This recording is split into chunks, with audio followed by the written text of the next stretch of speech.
पहले आप इस वीडियो को देखिए। बीजेपी ये दावा कर रही है कि वक्फ संशोधन बिल गरीब मुसलमानों के हित में है। आपको क्या लगता है? 5 पॉइंट्स आप बताएं कि क्या कमी है इस बिल में। मैंने अभी इतना लंबा आपको बताया है। इस बिल में एक पॉइंट मुझे बताइए जो गरीब, जिसमें गरीब शब्द लिखा हो। इस पूरे बिल में एक लाइन बताइए जिसके अंदर बच्चों के लिए कोई। क्या आपको लगता है कि यही वजह कि ओवैसी ने लोकसभा में बिल फाड़ दिया? नहीं तो बिल देखिए, बिल फाड़कर उन्होंने महात्मा गांधी का बारे में कहा था कि महात्मा गांधी ने भी बिल को फाड़ करके इस तरह रख दिया था। वो एक तो बहुत आपको लगता है सही किया उन्होंने? तो सही किया तो आदमी क्या करेगा? गलत क्या किया ओवैसी साहब ने? सही किया बिल्कुल, उसमें गलत क्या है? आप हमारी मौत का फरमान दे रहे हो, हम फाड़ भी ना सकें। ये तो आप हमारी मौत का फरमान जारी कर रहे हो। वक्फ बिल को आप सुप्रीम कोर्ट में भी चैलेंज कर दिया गया, क्या लगता है सुप्रीम कोर्ट फैसला सुनाएगा इस पर?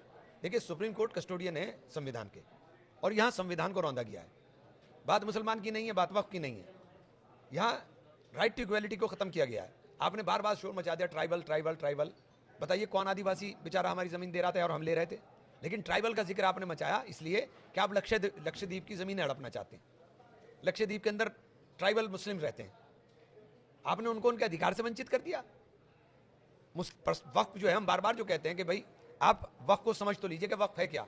वक्फ कोई हमारे लिए ऐसी चीज़ नहीं है। वक्फ हमारे लिए हमारे जो पर्सनल लॉ है उससे निकल कर आया। हर मुसलमान जो जिसकी हैसियत होती है वो अल्लाह की राह में वक्फ करता है।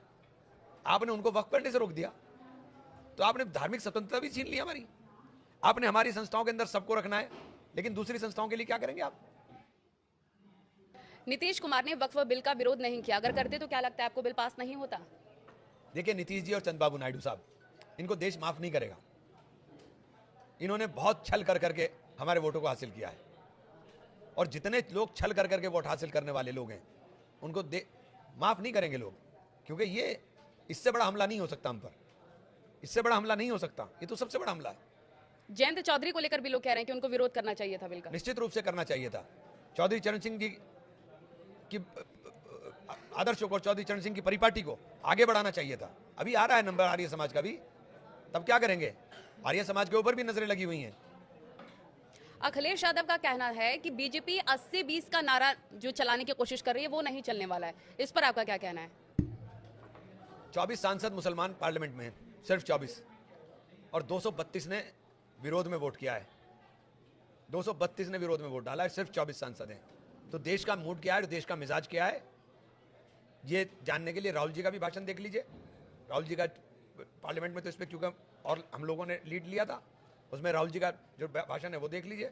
खड़गे साहब ने जो पार्लियामेंट में बोला है वो देख लीजिए। तो देश के अंदर क्या माहौल है और क्या हालात है वो पता चल जाएंगे। मोहन भागवत का कहना है कि हिंदुओं को संगठित होना चाहिए, शमशान मंदिर और पानी सब हिंदुओं के लिए होना चाहिए। बहुत अच्छी बात है, बहुत अच्छी बात है।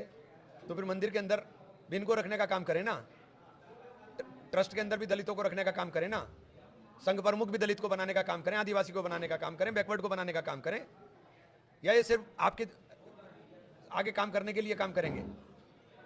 मायावती भी वक्फ संशोधन बिल का काफी विरोध कर रही थी। क्या आपको लगता है कि वोट बैंक के खातिर वो इस तरह का समर्थन दे रही हैं? वो कह रही हैं कि हर संघर्ष में मुसलमानों के हम उनके साथ रहेंगे। मुसलमान का संघर्ष नहीं है, ये देश के संविधान का संघर्ष है।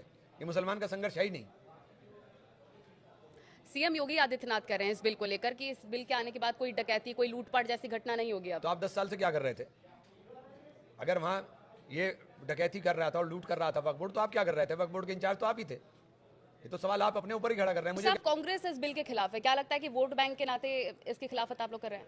वोट बैंक की बात कहाँ है? ये तो देश के संविधान की बात है भाई। समुदाय को खुश करने नहीं नहीं, एक समुदाय की बात नहीं है, ये देश के संविधान की बात है। ये देश के संविधान के ऊपर हमला है। जब ये बार बार नारा लगा रहे थे कि 400 के पार दे दो, हमें संविधान बदल देंगे, लोगों को समझ में आ गया, लोगों ने इनकी ताकत कम कर दी। अब ये पार्टली उस संविधान के ऊपर प्रहार कर करके संविधान को बदलने की बात कर रहे हैं, और ये संविधान के ऊपर हमला ही है, ये मुसलमान पर हमला नहीं है, और ये सबकी समझ में आ रहा है। बीजेपी कह रही है कि वक्फ बोर्ड में काफी ज्यादा भ्रष्टाचार है, जिस वजह से लूट खसोट होती है, जब्तीकरण होता है। क्या आप मानते हैं कि वक्फ बोर्ड में सुधार की जरूरत नहीं है? नहीं नहीं, वो एक अलग विषय है। देखिए, अगर बीजेपी इसके अंदर क्या किया इन्होंने, कि इसके अंदर इन्होंने जो सेशन ट्रायल होता था पहले, इन्होंने उसे कट कर दिया और उसे जुडिशियल जूनियर मजिस्ट्रेट के पास ट्रांसफर। और जो सजा का प्रावधान था, पहले जमानत करानी पड़ती थी, अब इसमें जमानत भी नहीं करानी पड़ेगी। आपने तो अपराधियों के हाथ खोल दिए। तो आप कहाँ टॉलरेंस की बात कर रहे थे भ्रष्टाचार की? इसमें तो भ्रष्टाचार का पूरा अड्डा बनना है। आपके क्षेत्र के लोगों की क्या राय है? आपने उनसे बातचीत करी, उनकी क्या उम्मीदें हैं आपसे?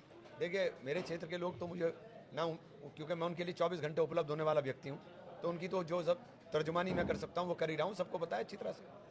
सीएम पुष्कर सिंह धामी भी उत्तराखंड में ऐसे प्रॉपर्टीज को चिन्हित कर रहे हैं और कह रहे हैं कि अब इन पर सख्ती के साथ कार्रवाई होगी। प्रॉपर्टी डीलिंग कंपनी है ये भाजपा। इन्होंने प्रॉपर्टी डील कर ली है, सारी के सारे काम करते हैं और सबकी प्रॉपर्टी पर नजर है, बचेगी किसी की नहीं, सबकी जाएगी, चाहे मंदिर हो, मस्जिद हो, गुरुद्वारा हो। रामनवमी भी मनाते हैं, राम का नाम भी लेते हैं, होली भी खेलते हैं और मुस्लिमों के बड़े नेता भी माने जाते हैं। ये माजरा क्या है? ये देश साझा संस्कृति, साझा विरासत का देश है। इस देश के अंदर इतनी विविधताएं के 350 ज्यादा बोलियां बोली जाती हैं और इन सबको एकता के सूत्र में अगर पिरोने का काम किसी ने किया तो वो बाबा साहेब भीमराव अंबेडकर के लिखित संविधान ने किया। और संविधान ही हमें सहिष्णुता का पाठ सिखाता है, संविधान ही हमें धर्मनिरपेक्षता का पाठ सिखाता है।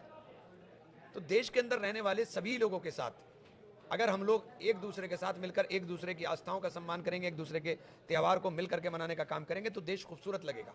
और यही देश की खूबसूरती है, हिंदू मुस्लिम सिख ईसाई आपस में है सब भाई भाई।